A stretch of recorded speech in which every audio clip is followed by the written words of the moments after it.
সম্প্রতি ভোলা একটি ঘটনা ঘটেছে। বেশ কিছুদিন আগে বোন মারা গিয়েছে এবং ভাই বারবার মৃত বোনকে স্বপ্নে দেখছিলেন, কখনো কখনো কবর থেকে ঘ্রাণ পাচ্ছিলেন। পরবর্তীতে কবর থেকে তার লাশ তোলার জন্য নাকি বলা হচ্ছিল।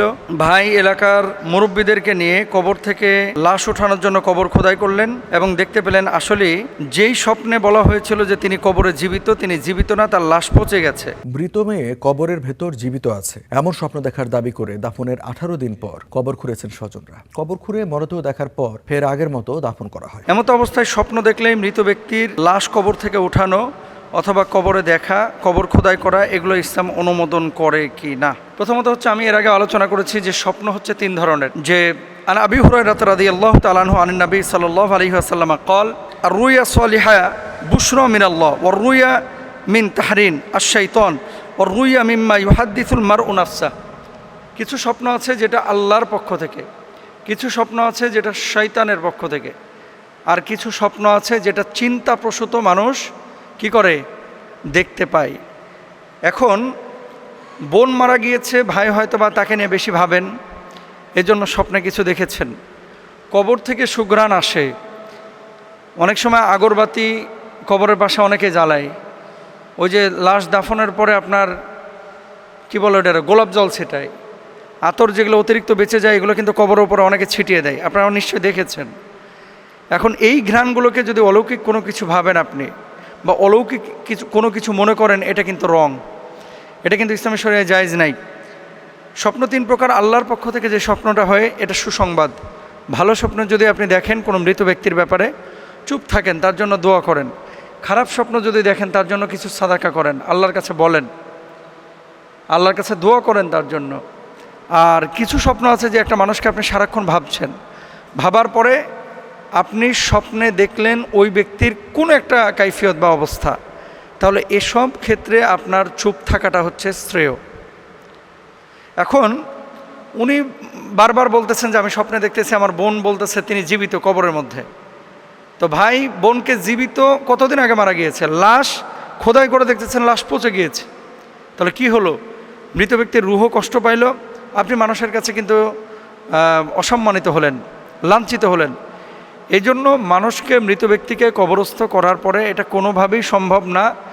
এমনিতেই মানে একটা মানুষ যদি আপনার দাফন করা হয়, 2-3 ঘন্টা পর থেকে তার শরীর পচা শুরু হয়ে যায়, তার চোখ নষ্ট হয়ে যায়, তার বডি নষ্ট হয়ে যায়, এভাবে শুরু হয়। তাহলে মাসখানেক আগে আমি শুনলাম যে ওনার বোন মারা গিয়েছে, লেখা আছে ঈদের দিন সকালে। তাহলে ঈদ হওয়া আজকে কতদিন হয়ে গেল, এখনও লাশ কীভাবে জীবিত থাকে বলেন? তার মানে এগুলো হচ্ছে কমন সেন্সের অভাব। এই ধরনের কোনো বিষয় যখন আসবে, আলেম ওলামাদের সাথে আপনারা কিন্তু আগে পরামর্শ করে নেবেন, আগে জেনে নেবেন যে আসলে এটা জায়েজ নাকি না জায়েজ। এগুলো বিষয়গুলো আপনি জেনে তারপর সিদ্ধান্ত নেবেন।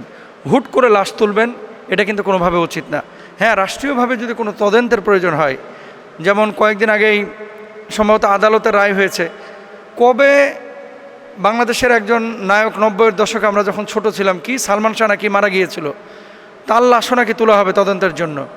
তো এখন আদালত যদি কোনো ব্যক্তির তদন্তের জন্য লাশ তুলতে পারে, শরিয়া যদিও এটাকে নিরুৎসাহিত করে, কিন্তু তদন্তের জন্য কবর থেকে লাশ তোলা জায়েজ আছে। তদন্তের জন্য যদিও শরিয়া এটাকে নিরুৎসাহিত করে। আপনি একটা স্বপ্ন দেখলেন আর হুট করে কবর খোদাই করে বোনের বা বাবার বা মায়ের লাশ তুলবেন, এটা শরিয়া কোনোভাবেই অনুমোদন করে না। সুতরাং এরকম কোনো স্বপ্ন দেখলে পেরেশান না হয়ে ইসলামিক স্কলার, আলেম ওলামাদের সাথে পরামর্শ করবেন। আল্লাহ বুঝদান করুন। পোশাক তো আমরা অনেক পরি, আপনারা জুব্বা পরেন, মেয়েরা সালোয়ার কামিজ পরে।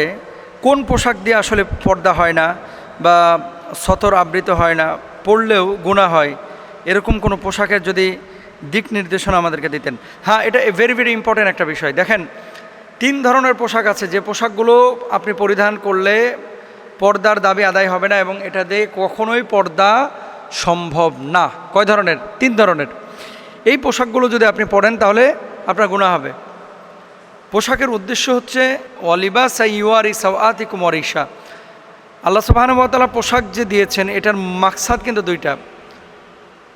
সতর ঢাকা, ওই যে ইউয়ারি আল্লাহ বলছেন, সতর ঢাকা এবং তাকওয়ার পোশাক অবলম্বন করা, যে তাকওয়ার পোশাকের কারণে মানুষের ভেতরের আকার আকৃতি বোঝা যাবে না, লজ্জাস্থান ঢেকে থাকবে এবং মানুষ পবিত্র জীবনযাপন করতে পারবে। আল্লাহ সুবহানাহু ওয়া তাআলা তাকওয়ার পোশাক বলেছেন।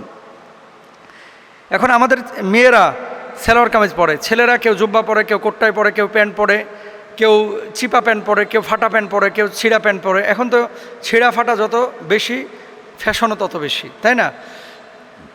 নবীজি ছেলেদেরকে বললেন টাকনুর উপরে কাপড় পরতে, এখন ছেলেরা টাকনুর নিচে কাপড় পরতেছে, আর মেয়েরা টাকনুর উপরে উঠাইতে উঠাইতে হাঁটু পর্যন্ত নিয়ে চলে আসছে। দেখবেন বাজারে রং চটা এবং যত ছেঁড়া ফাটা প্যান্ট এগুলো তত বেশি ফ্যাশনেবল, এগুলোর দাম বেশি। এরকম অনেকে করছেন। রাসূল আকরাম সাল্লাল্লাহু আলাইহি ওয়াসাল্লাম কি বলছেন? এমন পোশাক যা এত ছোট, যা পরিধান করা সত্ত্বেও সম্পূর্ণ শরীর আবৃত হয় না বা ঢেকে থাকে না, এই ধরনের পোশাক কেউ যদি পরে তাহলে সে হারাম করলো, তার এই সতর উন্মুক্ত করার জন্য তার কবিরা গুনাহ হইল, এবং এই ব্যক্তির এই পোশাক দিয়ে কখনো লজ্জাস্থান আবৃত হবে না, এটা দিয়ে সে আল্লাহর কাছ থেকে কখনো নাজাত পাবে না। নবীজির হাদিস থেকে মুহাদ্দিসিনরা এমন কথা বলেন। এখন আপনার ধরেন এমন প্যান্ট পরলেন যে এখানটায় খাবলা মেরে যেন বিলায় কামড়ায় ছিঁড়ে ফেলাইছে, ইচ্ছা করেই ছেঁড়া, এখানে হাঁটু বাইরে হয়ে রয়েছে। ছেলেদের সতর কি নাভির নিচ থেকে হাঁটু পর্যন্ত, আর মেয়েদের গোটা শরীর, এটা আবৃত করা আপনার জন্য ফরজ। এখন আপনি যদি এখানটা এভাবে খোলা রাখেন বা উন্মুক্ত রাখেন তাহলে এটা কোনোভাবেই আপনার জন্য জায়েজ হবে না, 1 নাম্বার। 2 নাম্বার, এমন পোশাক যা সতর আবৃত করে ঠিক, কিন্তু এতটা পাতলা যে তা পরিধান করা সত্ত্বেও ভেতর থেকে শরীরের চমক দৃষ্টিগোচর হয়, যেটা এখনকার সবচেয়ে বড় সমস্যা। পোশাক আমি পরছি, সেটা নারী হোক পুরুষ হোক, ভেতরের আকার আকৃতি, কোথায় উঁচু, কোথায় নিচু, কোথায় মোটা, কোথায় চর্বি বেশি, কোথায় চর্বি কমে, সব বোঝা যাচ্ছে। এরকম যদি পাতলা পোশাক কোনো ছেলে অথবা মেয়ে পরিধান করে তার পর্দা হবে না। ইয়াংস্টার যারা আছে, যুবক, এখানেও অনেকে কক্সবাজার গিয়ে আপনারা হাফ প্যান্ট পরা শুরু করেন, অনেকে আছে, কিন্তু এই হাঁটুর উপরে কাপড় পরছেন, সম্পূর্ণরূপে হারাম। মেয়েরা এ কাজ অনেকেই করে, সম্পূর্ণরূপে হারাম, নিষিদ্ধ। শর্ট জামা পরছেন, নাভি বের হয়ে রয়েছে, কোমর বের হয়ে রয়েছে, এই ধরনের পোশাক আপনাকে জাহান্নামে নেবে। 3 নাম্বার, এমন পোশাক যা টাইট ফিট, তা পরিধান করা সত্ত্বেও দেহের ভাঁজ ইত্যাদি দৃষ্টিগোচর হয়, এটাও সতর ঢাকার পরিপন্থী। সুতরাং এমন পোশাক আপনাকে নির্বাচন করতে হবে। দেখেন আমরা যে জুব্বাটা পরি, আমি বলছি না গোটা দেশের মানুষ জুব্বা পরুক, পুরুষরা না। আপনি জামাই পরেন, আপনি টি শার্ট পরেন, কিন্তু আপনার ঢিলা ঢালা হতে হবে, মোটা পোশাক পরিধান করতে হবে যাতে করে ভেতরে আকার আকৃতি বোঝা না যায়। মেয়েরা এমনভাবে ঝুলিয়ে পোশাক পরবেন যাতে করে তার ভেতরের কোনো ভাঁজ আকার আকৃতি বোঝা না যায়, এবং খাস পর্দার সাথে চলার চেষ্টা করবেন। এই বোরকা, এই জুব্বা, এই পাঞ্জাবি, এই পোশাক আপনাকে জান্নাতে নেবে অথবা আপনাকে জাহান্নামে নেবে। আল্লাহ তাআলা আমাদেরকে বোঝার তৌফিক দান করুন।